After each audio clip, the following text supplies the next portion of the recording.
They're from Erie. Where are you folks from? Worcester. I'll be coming down your way here in a few weeks to the exotic animal auction down that way.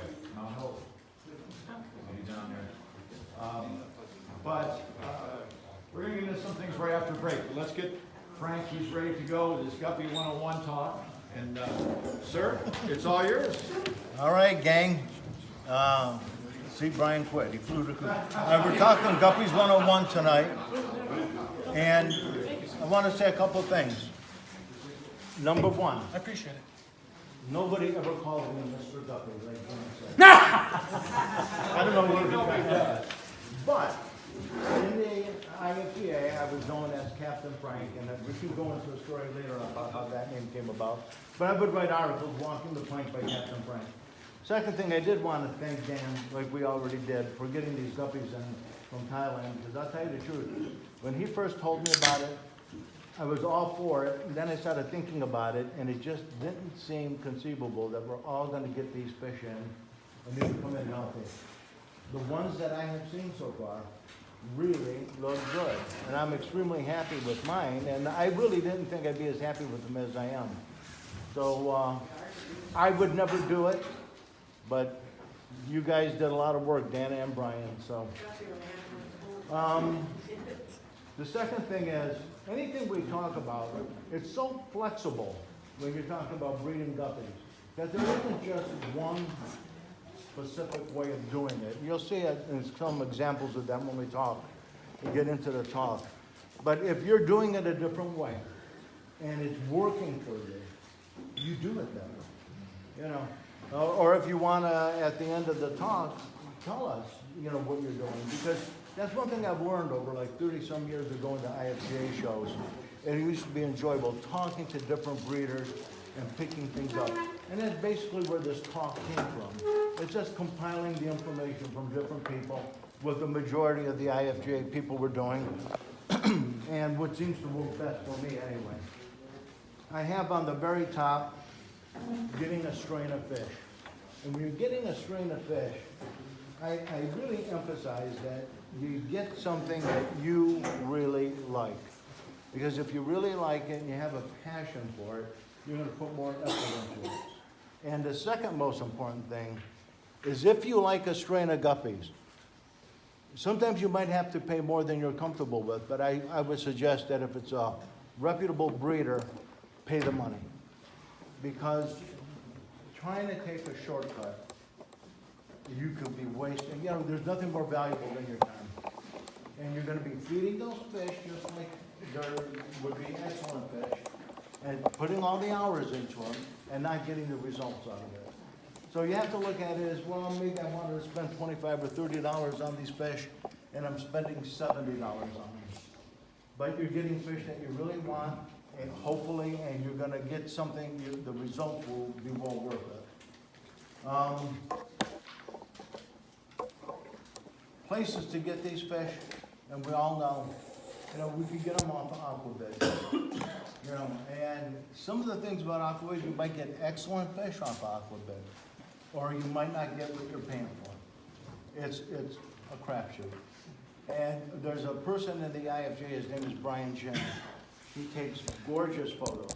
We're using one of his photos for an advertisement for Hikari Foods. But he's getting upset because people, and I don't know how it works with technology, but they're downloading his pictures, and then they go on Aquabid, and they're saying these are the fish, and people are saying, my God, those are gorgeous. And those fish belong to Brian Chen. And then the fish they get look nothing like the ones that they bought. So that's something to keep in mind. I'm not knocking it, but I'm just saying, you know what you're getting into. You can also pick up guppies at auctions. You know, there you have the advantage of seeing these fish in person.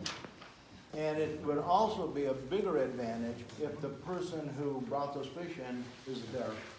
So you could talk to the person and maybe get some feedback on it. Because just because you're buying blue guppies doesn't necessarily mean when you get babies out of them, they're going to be blue. I was just talking, was that me and you talking about that? You know, and you said something came out different on one of your fish. And I was telling Fred, if I have blue guppies and I decided to cross them with a a red guppy. You know, that's one generation, they might come out blue yet. And I sell them to you, you think you're getting blue guppies. Now you get babies out of them and you're getting everything under the sun. Multis, red bicolors, red, it's like what's going on? So just because you see a color on a fish, it doesn't mean that genetically is going to be dropping it. So the bottom line is, when you're getting fish and you're gonna be paying the money and you have a specific idea of a strain that you want, I would suggest going to several breeders, you know, outside of something like what we did here with the fish bite, in the IFGA. And the names of those breeders, I'll tell you, are Steve Portler, he's living down in Florida. Another fella is two people, Gary and Tim Masso, who are from Michigan. Louis Tamarell, he's in Florida. And they advertise quite a bit on, in the IFGA, on their IFGA Facebook page. And when you get fish from any of those people I just said, whatever they're charging for them, they'll back them up. They'll guarantee live delivery, and if you order half black greens, you're going to get half black greens. And the fry are gonna come up half black greens. The second thing is, you always wanna get them in trios. If something should happen where you can't, but there's a couple reasons why you want a trio of fish. One male and two females. Number one, you have an automatic backup.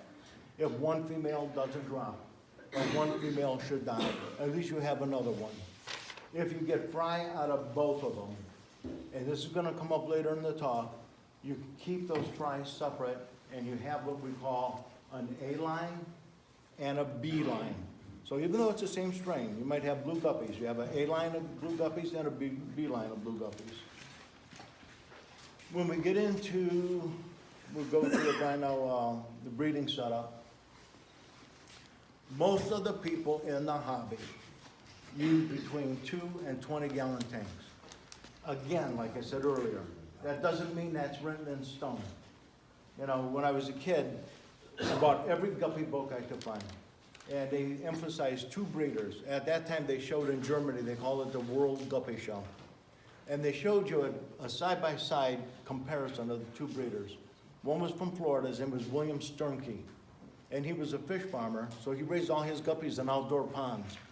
The other one, who they attribute to, they call him the man who created fancy guppies, his name is Paul Hanel. And he was a German cabinet maker out of Brooklyn, New York. Paul Hanel bred his fish in an apartment, and he used mostly 20-gallon longs. And he had the best fish in the world. The man who had the second best fish in the world, and sometimes would beat Paul, was William Sternke out of Florida, who raised his fish outdoors in ponds. And he would bring them in a couple weeks before a show just so they would get the rag and the soften the tails and everything. So that shows you the variety, you know, the variance in it. One guy's raising them outside in ponds, the other guy inside in 20-gallon tanks. What I saw, and in fact, the fellow that was here tonight, Dave, do you remember when we went to Baltimore about 30 years ago? We took a trip down to Baltimore, and we got to see a man's home. His name was Dr. Lapp, and he had been winning year after year in the IFGA, just controlling the gold class. So now we're going to go over his house, and we're going to get to see his setup.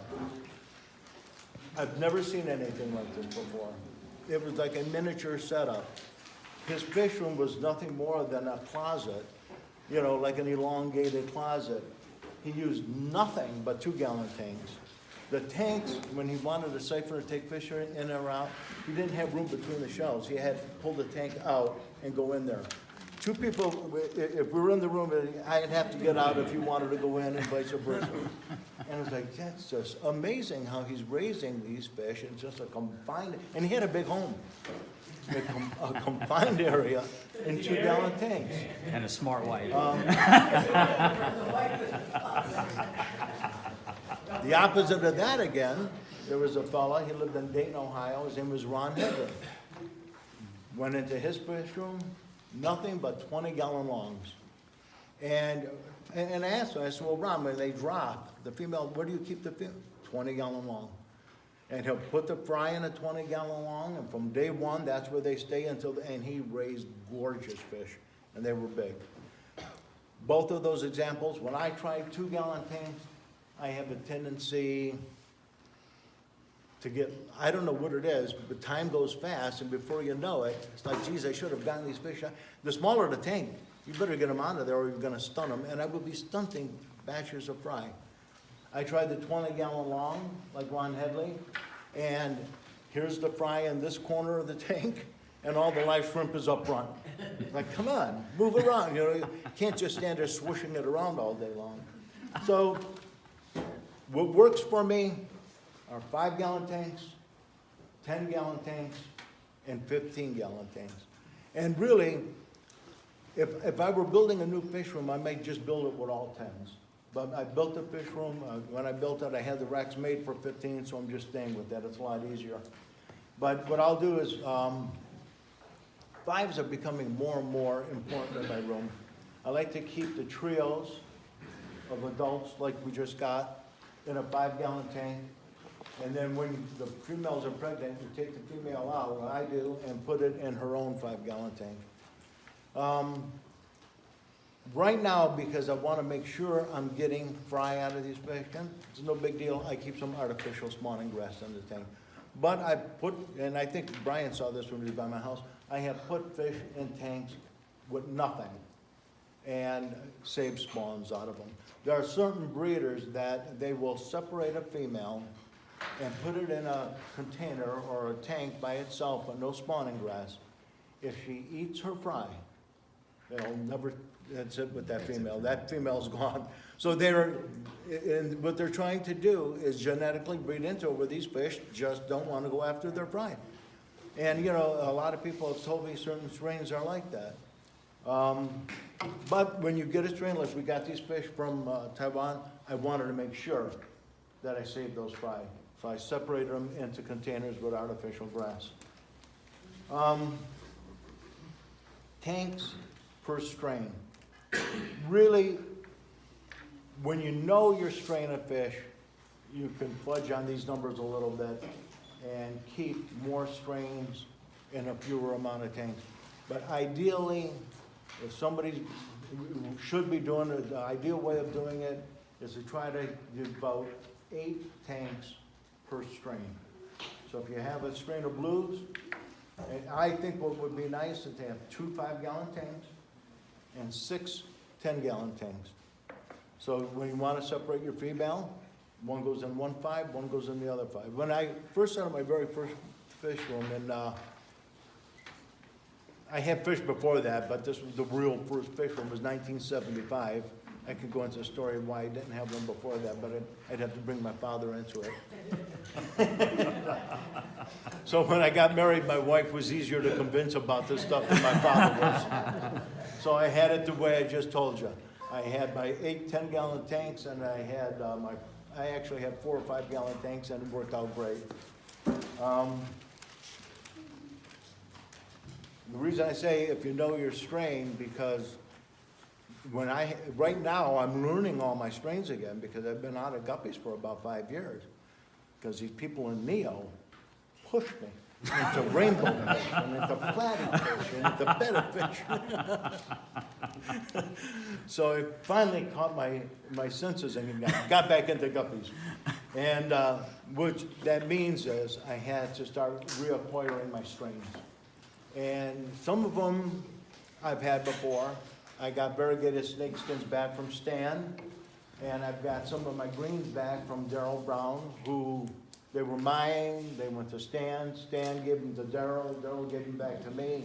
So it's nice that you could recoup something that you've had. But I also have some fish in my room that I don't know. Like I got Steve Kortler's purples and his greens. So I don't know those strains yet that well. So I have to devote more time and more tank space to them to see how long it takes before they mature, if their color's coming up true, and so on and so forth. People in the guppy hobby use bare bottom tanks. Now, I can use an example, 2 examples. One is in this room, and that's George Hollister. You keep gravel in your tanks, and he raises beautiful fish. I mean, I've seen his fish. he gave me platies. Now, I've got platies and bare bottom tanks that are half the size of the ones that you had with gravel in them, so I don't know. So George does it successfully with the gravel, and so does Darryl Brown. Darryl Brown is in GAGC, and he sent me a picture of his fish room, which is in his office, and all his tanks look like individual show tanks with gravel and plants. And we will have a picture of his fish up here, right? You'll see a picture of it, because the mail he gave me, Brian photographed, and we're gonna show it to you. But with bare bottom tanks, the reason for that is, and you're gonna see when we really get into feeding, you wanna get these fish up, you know, and to get them up higher, you usually keep the water a little warmer than normal, and you feed them heavier than normal. And that means there's more waste.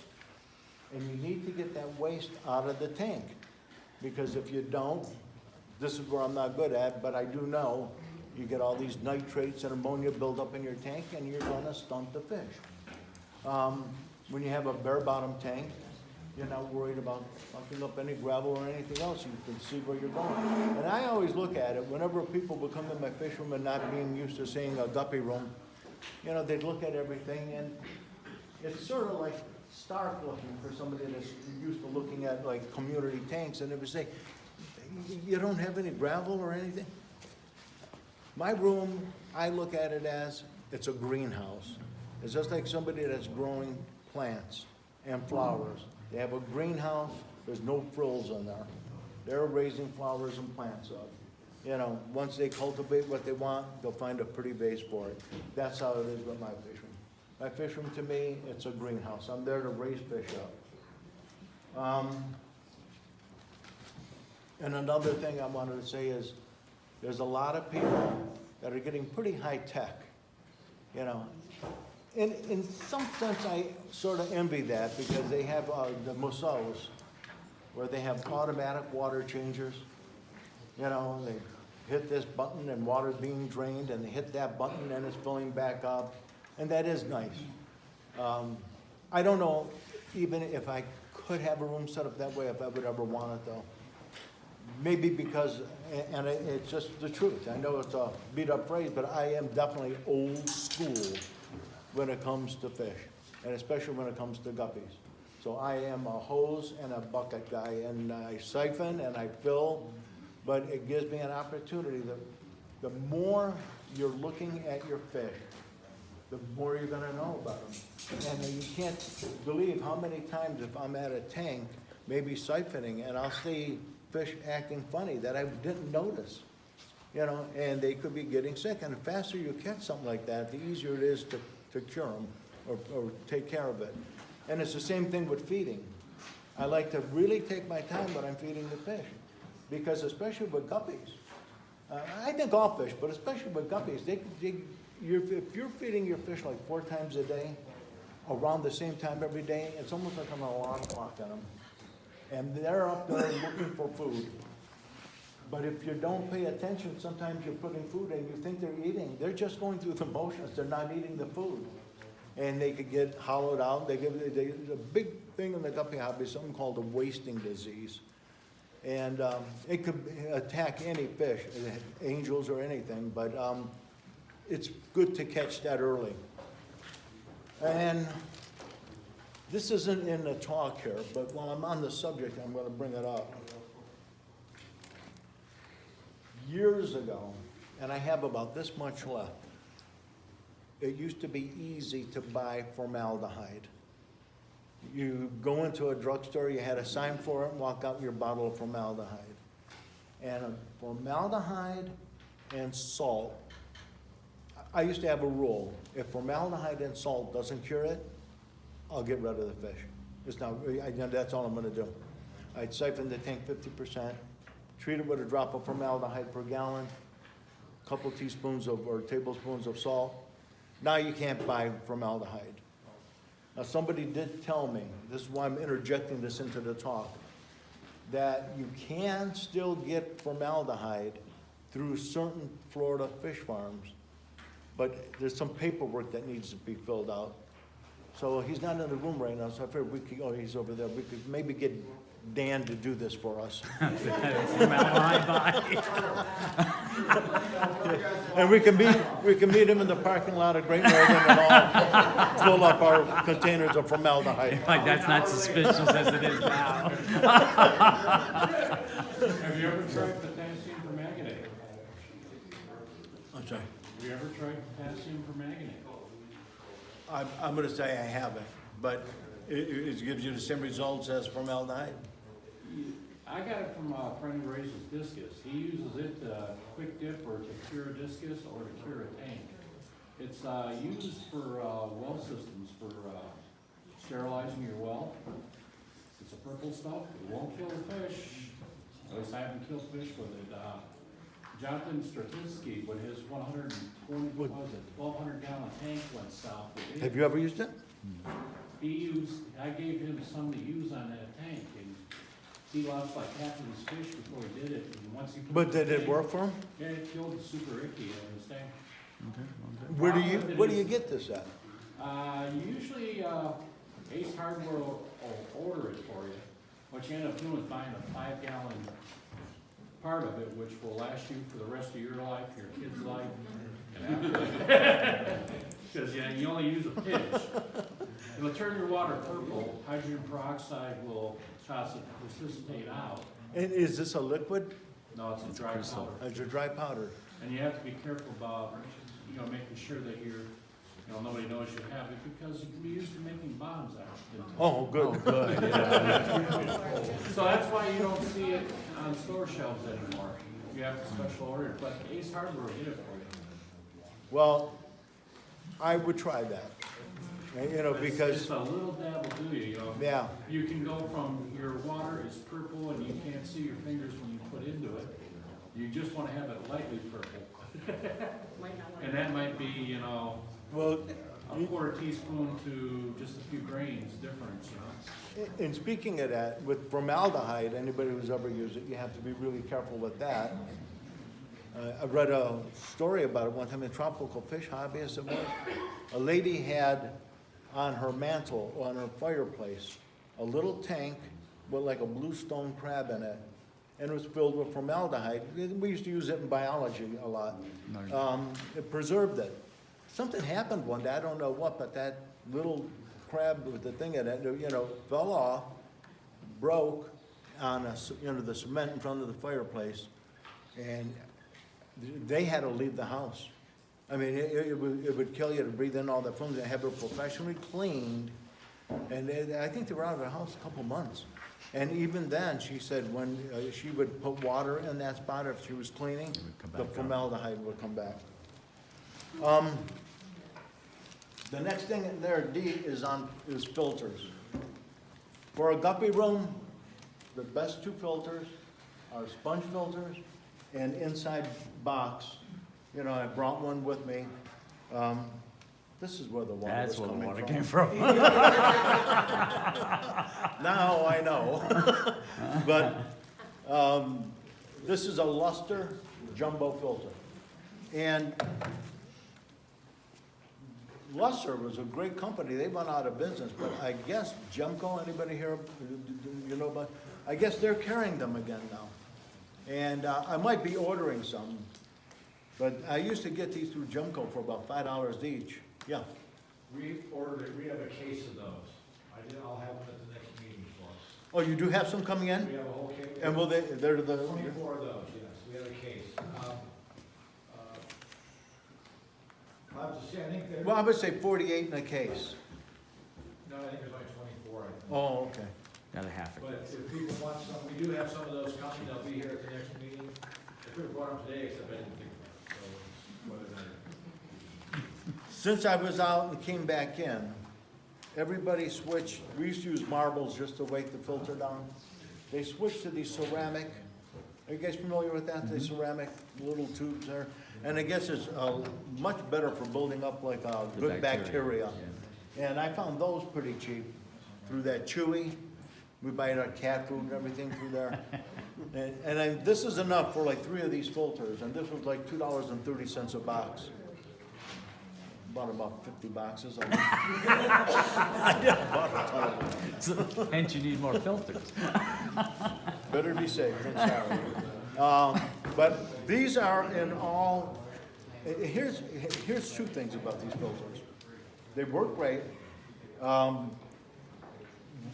The drawback on them is, and I don't care about it, when they're bubbling away and you're feeding a live brine shrimp, they're gonna have a tendency to suck some of that live brine shrimp in there.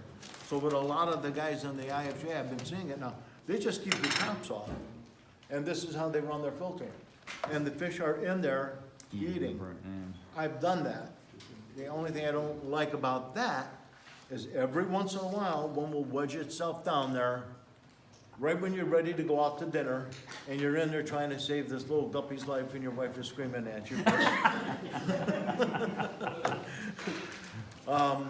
For fry tanks, sponge filters, for a variety of reasons. Number one, they build up those rotifers. You're always seeing the fish they're eating.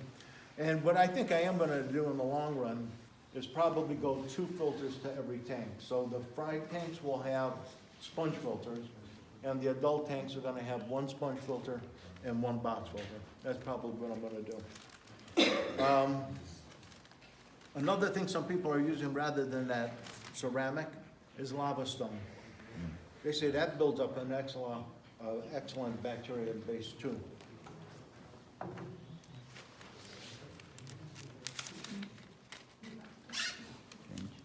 You can switch.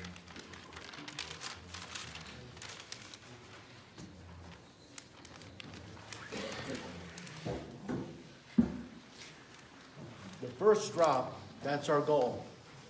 And I was fortunate with these fish from Taiwan. They're healthy. I kept them quarantined from the other fish. And I'm looking at them, and and I would tell you this too, when you're buying fish, I prefer buying fish that are already what they call pre-hit. Because the first thing you want to do is get a dropping of fry in your tank, in your water. And boy, I thought that is really important, getting these fish in here from Taiwan. So and it worked out perfect. These fish are upstairs right now in my dining room. I really wanted to take every precaution I can. I was afraid if I maybe brought them in the fish room, if something was wrong with them, it might spread through the room. So I didn't want to take that many back steps. So I'm upstairs in the dining room, and there I got to separate this one female. So I got a small round container, put a little bit of artificial grass in it, put the female in there. Within a couple hours later, she's dropping fry.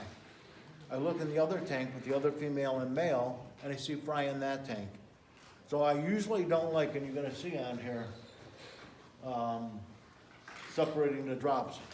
First one, I don't like to combine the drops. But in this particular situation, I wanted to make sure I saved all the babies. So I netted them out of the tank with the male and the female, and I put them in there with the female that was dropping in the artificial grass.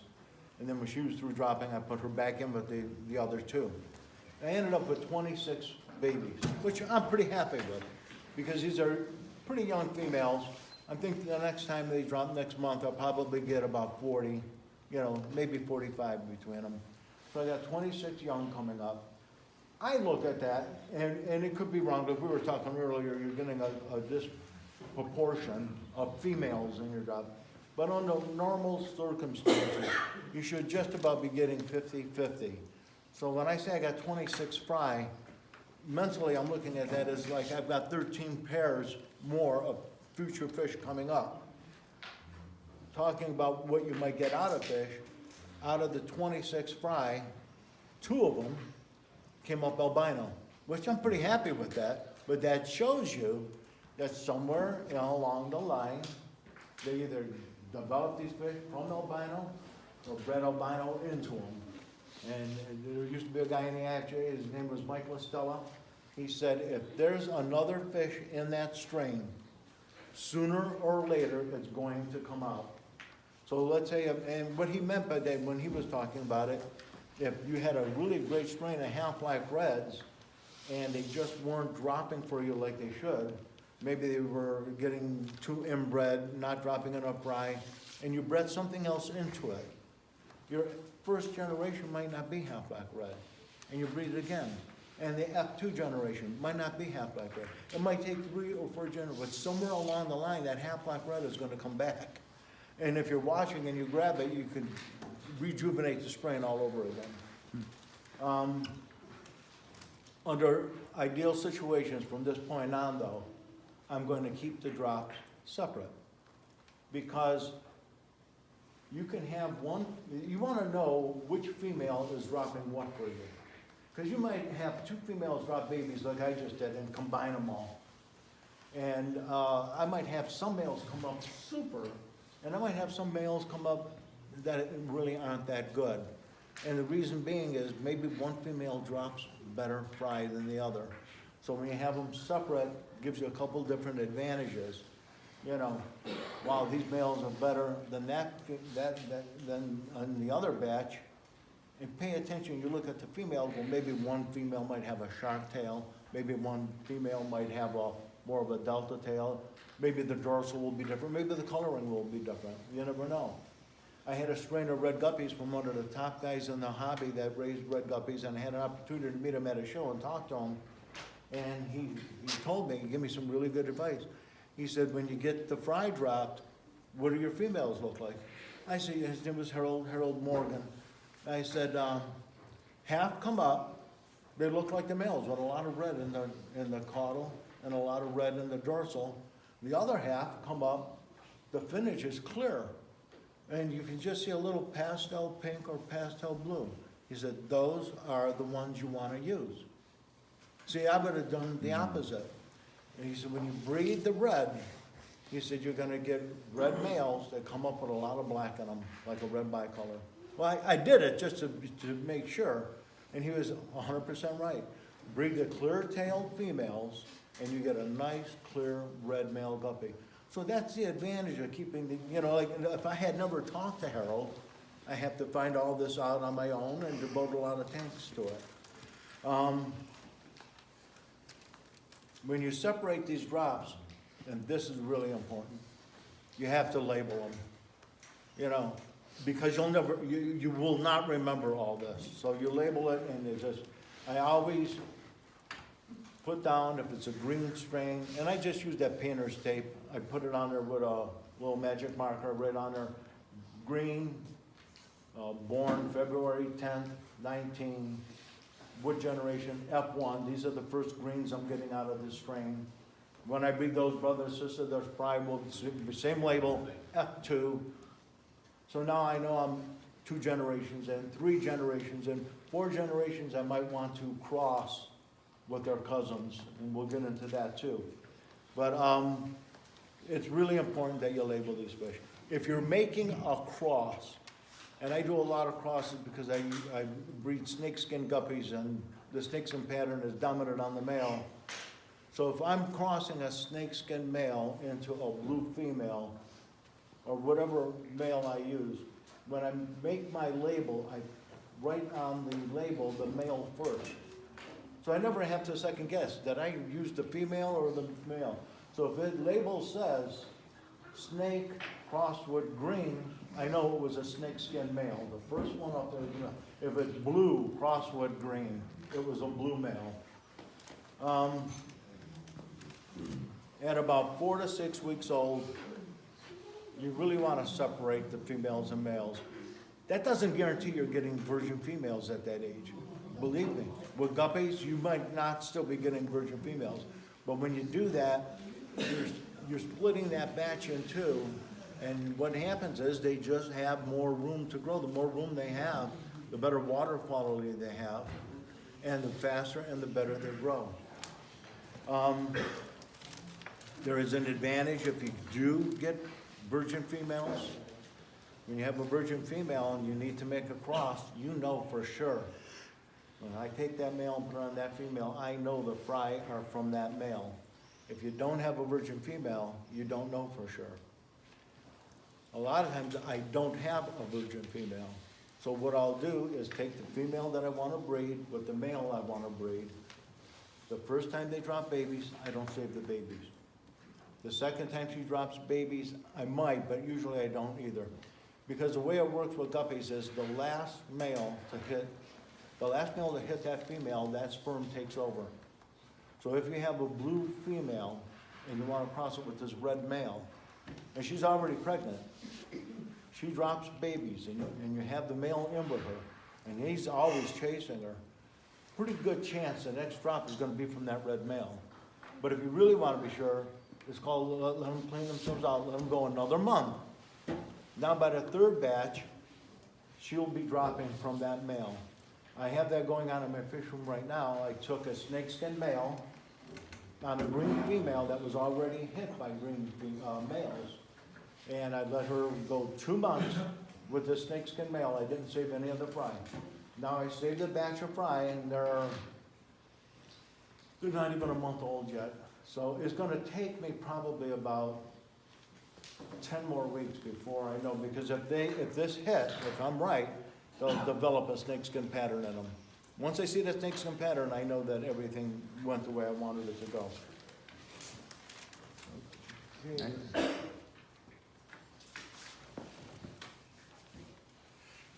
Feeding. This is important.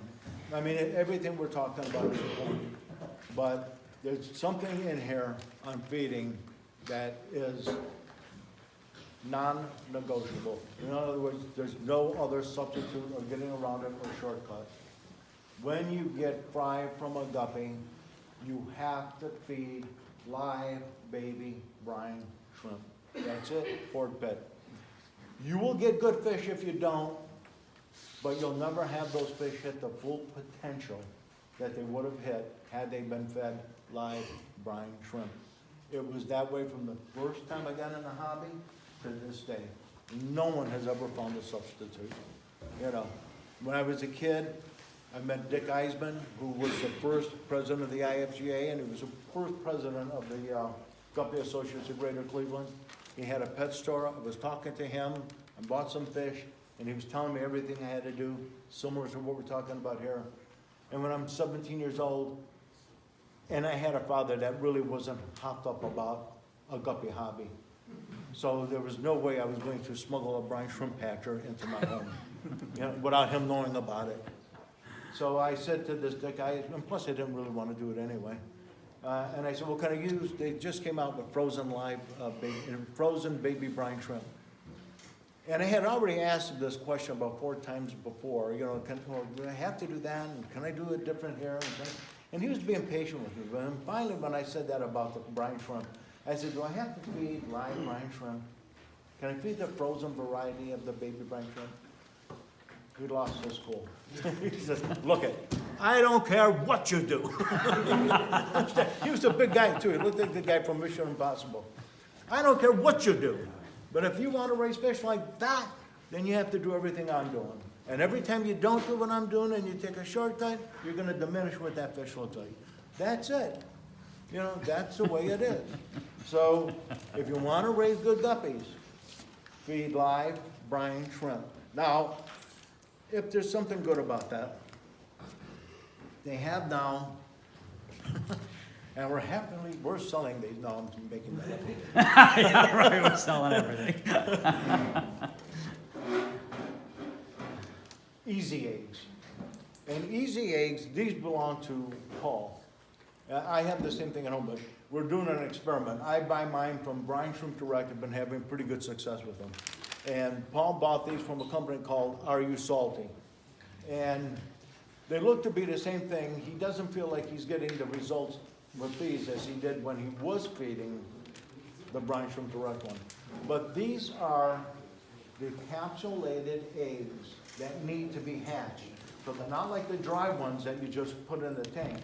So these hatch out. The advantage is you get a really good hatch, number one. Number two, since the fish don't have to fight to break out of a shell, they preserve their yolk sac longer, which is more nutritious for the fry that are eating these shrimp. Number three, they hatch faster. I put them in the hatchery tonight. Let's say when I get home, let's say it's 11 o'clock, I put the eggs in there. 3 o'clock tomorrow afternoon, I could be taking them out. So they hatch quicker. And you don't get any of that, when you're feeding live brine shrimp, you get all the eggs forming around the top of the tank, and you're always having to clean them out. And now I'm finding out that those eggs, the shells, carry a lot of bacteria.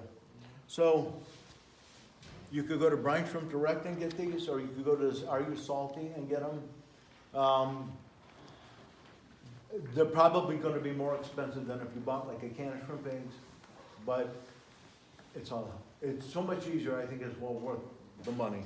You know, but if you wanna still use the eggs that you have, you can do that too, there's no problem. But you have to feed on those fried, you have to feed live brine shrimp. And you should probably get as much brine shrimp into those fry as you can for the first 6 weeks. And you can, through intermittent plate, grinding, finely ground. I use a coffee grinder. It gets it almost like a powder. That's it. When the fish get to be about 6 weeks old and to 12 weeks, I start putting a little bit heavier food in the tanks with them. And I also start using frozen brine. And you have to shave it. You get it as fine as you can. The faster you can get those fish eating frozen brine. There's a lot of people in the IFGA that are feeding frozen brine, but they don't tell you they're feeding adult frozen brine. So it just comes up in conversation once in a while that they're doing that. With the brine shrimp, as far as hashers go, years ago everybody used to make their hashers like cones, which were really nice. But today everybody's using, myself included, just 2-liter pop bottles turned upside down, and they work great. They don't break, and they get done with them, throw them on, and get more. They don't look as nice, but they work just as good, and they're a lot easier. You talk about how important live brine shrimp is. Jim Alderson is a veterinarian, and he raised great guppies, lives out in California. I was in his room. He fed so much live brine shrimp. He had a big room, a lot of tanks. You know those 5-gallon water bottles that they would put in Minnehaha? Those were his brine shrimp hatchers. He had 2 of them. He was going through a pound of brine shrimp eggs every 3 days. And his tanks, he was just flooded with brine shrimp. William Illig, first guy I ever bought fish from that were really good, about 1975 out in Sandusky, had 2 big shrimp hatchers in his room. And he just basically fed live brine shrimp. He said, I hardly ever feed anything but that, to adults and everybody. Okay. Once the fish gets to about 4 months old, if everything went correctly, and you've done everything the right way, at 4 months old, that fish should have achieved 70% of its body size. The finish may not be out yet, but 70% of the body should be there. And at that point, you could slow down on the feedings. At that point, I still like to feed them live brine shrimp because they enjoy it. It seems like it spurs them up a little bit. But I usually cut the feedings on the adults, so about 3 feedings a day. 2 flake food and 1 brine, and not heavy. The younger fish, I try to feed 4 times a day, and I feed them heavy. Now we're gonna get to, I want to touch base on one other thing. Stand up 1 second. Stan works a lot of hours, and he doesn't have the time to feed often, so he likes to put into his fish pellet food, because he feels that it gives them an advantage. You wanna just say anything about what you feed? Sure. When did we order Ziegler? How long ago? Last year, January? February, Brian, when did we get on the Ziegler? We've had a couple different orders from them. Anyhow, that's how I got hooked on it. I have a real good friend, Simon, who's out of Michigan, 3 years straight, IFGA champ. I patterned myself after him. It's all I use is his pellets. I use the 1 millimeters. I didn't know what to buy. I bought the 1 and I bought the 2. The 2's okay for the bigger ones, but the 1 is much, much better. And then they have a baby starter pellet too. I'll use that. When the fish are real, the first 2 days is critical. When they're first born and I really like to eat, but I'll use something really, really tiny, like first bite or like a guppy feast. But by the second or third day, I'm putting that starter pellet in. With me, I have to get the bulk on them. I'm gone so much, so my feeds are less than a lot of you guys. So whatever doesn't, from the surface, you first put it in, and if you got 12 guppies in there or 12 fish, they start attacking it, it falls. The guppy will go down to the bottom and find that food. If not, the cories or the plecos find it, and everybody's fed. I don't have to worry about feeding the plecos, feeding the cories. But the advantage to me is the bulk. I need the size. You need the size on the fish, especially right before the tail, for peduncle. You want that wrist thick. Then you get your big tail, the fish will swim evenly. That's what I do with the pellet. Does that make sense? How many times a day do you feed that? Twice? Pellet, my wife will go down in the morning, she'll hit them with the pellet, and then she comes right back over them with the brine shrimp. I'll get home, I'll pellet around twice, then I hit them with the brine shrimp again. I make enough brine shrimp so I have leftover, so that the feed at night, I'll have a little, like a Jello shot cup left. It goes in the refrigerator. Before I feed the live brine, I'm always hitting them with a pellet, or I use earthworm pellet, but I don't use that very often anymore. That's kind of obsolete. I'm just basically all pellet now. Get something in their stomach, the live brine will hold in. So what I do, I run 2 hatchers. Every other day I'm making a batch. It's 3 of those little caps or spoons. You get a white spoon when you get shrimp eggs. And I'll adjust that. I'll go over the 3 or I'll go under the 3, depending on the amount of fish I'm running.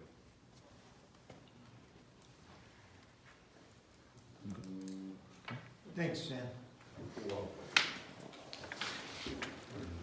Number 5 is called picking your future breeders. And this is almost like when the honeymoon period is over. You got new fish, so you didn't have to worry about picking breeders. You just had to worry about getting babies out of those fish and raising them up right. And now you've done all that.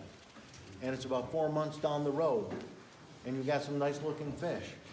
And now it's time for you to get into that F2 generation. So you have to pick your own breeders. So that's why if you look what I passed around, and I have more up here, there's the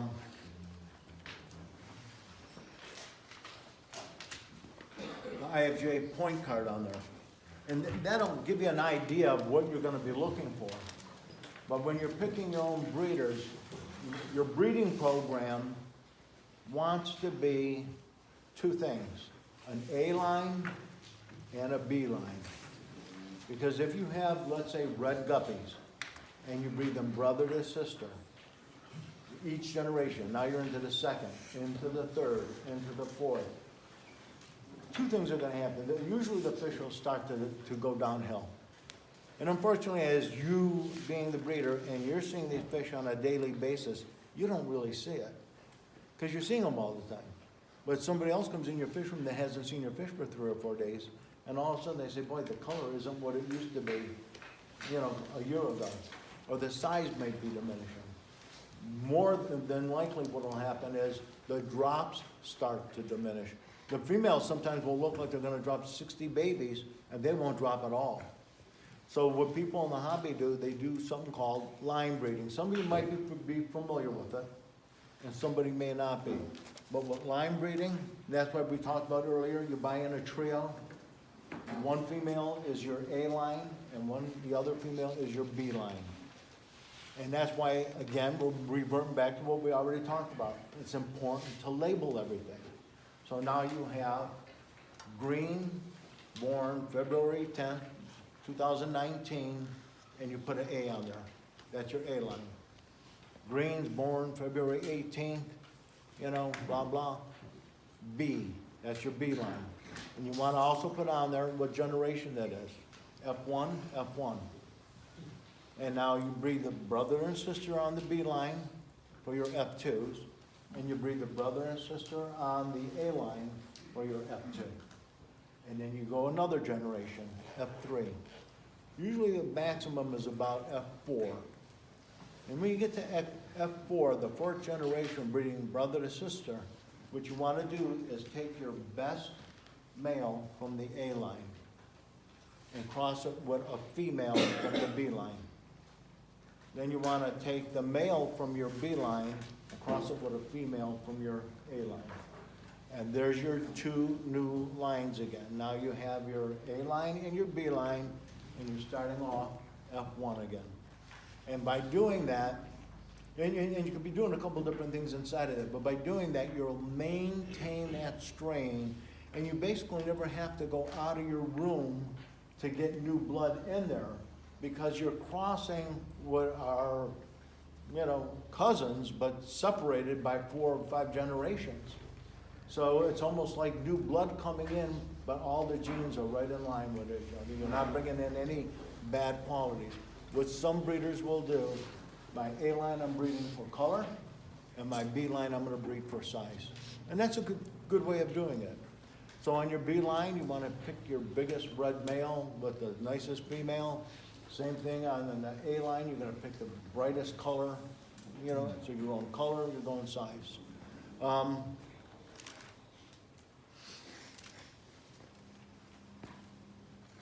When you're picking these fish, did we get to my drawings yet?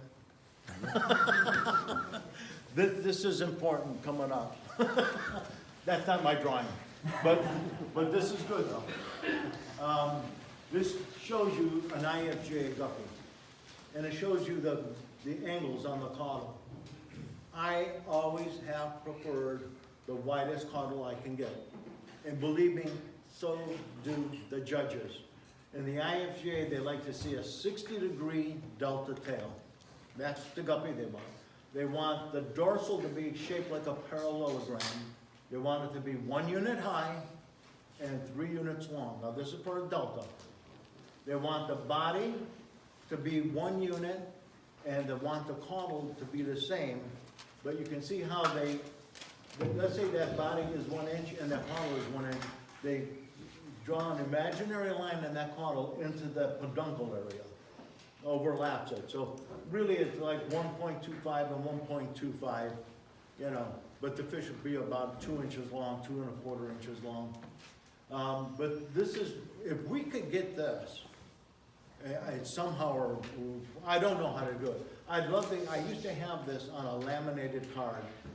But boy, if you have that on a laminated card, you have it hanging in your fish room, it helps you out. Margaret has that?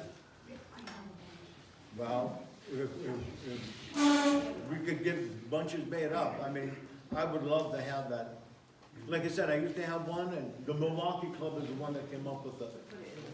So when you're picking your breeders, this is something to keep in mind. And once we can get those cards from Margaret, you can have it hanging in your fish room, and this is gonna help a lot. Now, the next one is my favorite drawing. And believe me, when I gave the talk in Akron, it was much better looking when I did it on the chalkboard. But this is very, very important. And it might be good that it's ugly looking, because it's something that you're not gonna forget this. And I'll tell you the story. I'm in my fish room, proud of all my fish. At that time, I was living in a different house. I had 80 tanks and 75 little guppies.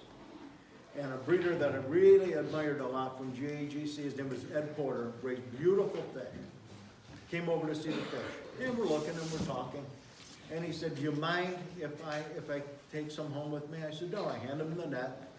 And the tank he goes up to, it sort of hurt me a little bit. The tank he goes up to is my cold tank.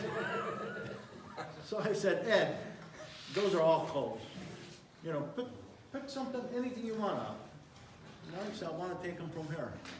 And he took one of those little specimen containers and took his time, he picked out a male, picked out 2 females. And he said, you see those fish? Yeah. He said, you know why I picked them? I said, I don't know. And this is why I picked them. Let's see if this works. It works. He's picked his fish. You know, most people are looking at a IFJ guppy and they want to have a nice, like we had on the previous page, you know, this and that.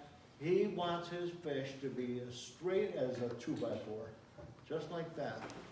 And the reasoning is, and it makes sense, he said, we want these fish to have big caudals when they're adults. And if they don't have a big straight body like that, they'll never be able to support that caudal when they're an adult, and he's right. And he said the second thing to look for, this is called the peduncle area. You want to have a thick peduncle area. That's the part that holds up the tail. If anybody's an angelfish breeder in here, you'll love looking at those little angels that are veil tails. And then when they get to be adults, those tails are just drooping and hanging there. That's why I always like just adult angel. But it's the same thing with a guppy. You don't have this, you don't have a straight body here, and you don't have a thick peduncle. When that caudal grows out, the fish is going to be 45-degree angle. The nose is up here, because it can't carry that caudal around. They just floated on the bowl with their nose up in the air. And I would see a lot of that on the show bench. And when we would have our monthly bowl show in GAGC, I'm not exaggerating. The bowl show might be against that wall over there, and we'd be sitting here. I could be sitting here and look at the bowl show, and I could pick out which fish were Ed Porters, because they would be huge with large caudals, but they would be swimming around like they were 3 or 4 months old. They looked like they were trying to escape out of the bowl, up and down, all over. They really showed themselves off, beautiful. So he told me that, and we didn't have my sketch of the female, but on the female, when you're picking a female, a lot of people put a lot of effort into females, and some people don't put any effort into females. But one thing I'm going to tell you on a female, you want to pick a young 3-4-month-old female that has a well-rounded body, because she's going to be able to drop young for you nice. You want to get a wide peduncle on that female, because she's more apt to throw males with a wide peduncle. But the most important thing on a female, and it doesn't matter what shape the caudal is on the female, you want to look at the angle coming off of the peduncle. The wider the angle coming off of the peduncle, it could be a wide angle and only extend out 1/8 of an inch. It doesn't make any difference. It might be a wide angle and have a caudal almost as big as a male. Doesn't make any difference. But that wide angle here is going to throw wide tail males for you. So keep that in mind. That stuff there is really important.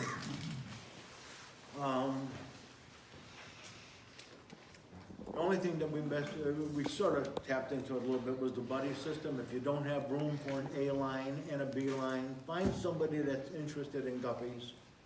I could have a purple line and give some to Brian. Brian, in my mind, automatically becomes my B line. So if he's breeding those fish, just brother to sister, that's all I care about, keeping them genetically pure. And I do the same thing. I can go back to Brian a year from now and say, Brian, I need a male back. And get back a male with all the genes in it that I would want in mine and just cross it into my female. I could give him one of my males and you could cross into his. So instead of doing 2 in one room, if you have somebody that's interested and will do it, that could be the buddy system, that could be your B line. If there's any questions, we could go on and do that afterwards. The last thing will be record keeping. And this isn't much on my part. Record keeping helps you know when to separate your females, when to cross, and it'll help you know your bloodline. I'm going to get some information from Steve Kortler. He's the breeder I mentioned earlier. He's down in Florida. He has a very sophisticated way of record keeping. And the first time he explained it to me, I'm telling you, I don't understand. He said it's simple. I don't understand it. So I want to go over it with him again. And if it's as simple as he says and I pick it up, then I could come back here and teach it to you. But he could go to any strain, and he has a book. And you can open up that book, and he can tell you the history of that fish going back 10 years. it's, to me, it's convoluted, he says it's simple, we'll find out. But that's the end of Guppies 101. Hope everybody learned a little something. Pictures? Oh, wait. We have pictures. We have pictures. Ta-da! Now, that isn't, that's not the fish that belongs to Joe Brown, is it? No. That fish there, I think is, these colors are off. We tried 1,000 different ways. Let's go to the next one. No, that's not it either. These are young greens. Go to the next one. Now that's a sort. These are not, this is a good strain of fish. I got this fish from Alan Bias. In fact, the grandfather probably of that fish took first place at our Christmas bowl show 2 Christmases ago. And this is an offspring of his. And some more. Now, and some more. This is a nice picture. These are the variegated snakeskins. On September 16th at our auction, I asked Stan, could you bring me in some of those variegated? So he brought me in a male and 2 females. The first female dropped that day. I only saved 1 male from her. The second female dropped a couple days later, and these are the offspring. And I want to show you. If you see these fish in person, they have a gorgeous snakeskin pattern. In fact, this is what I was telling, this is the strain I'm telling you to cross into yours. The caudals are yellow with a black variegation, and so are the dorsals. If there's a drawback to this fish, but it's well worth it, now this is knowing your strain. It takes this strain of fish a good 9 months to mature. They're slow growing fish. They get their body size quick, you know, because September they're about 4 months old, you know, or 5 months old. But these caudals take forever to grow out. But when they do, it's really a beautiful fish. How do you guys Same remember the guy. names of the fish? I'm looking for that Darryl Brown's fish. This here is called a cobra.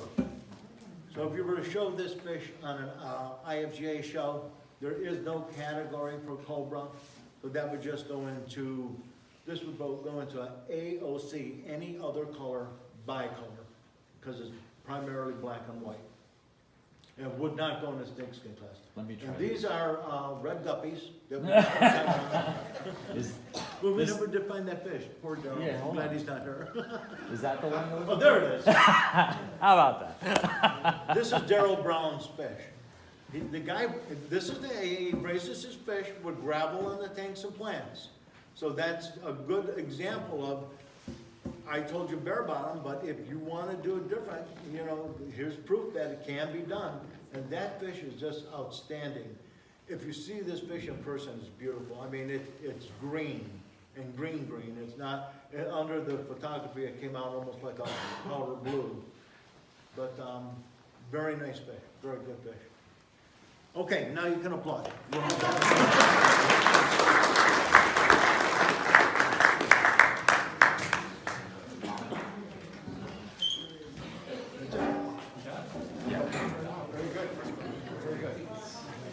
Hey, folks, does anybody have any questions for Frank real quick?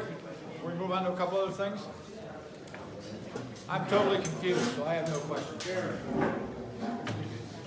Okay, we're gonna take a couple minute break.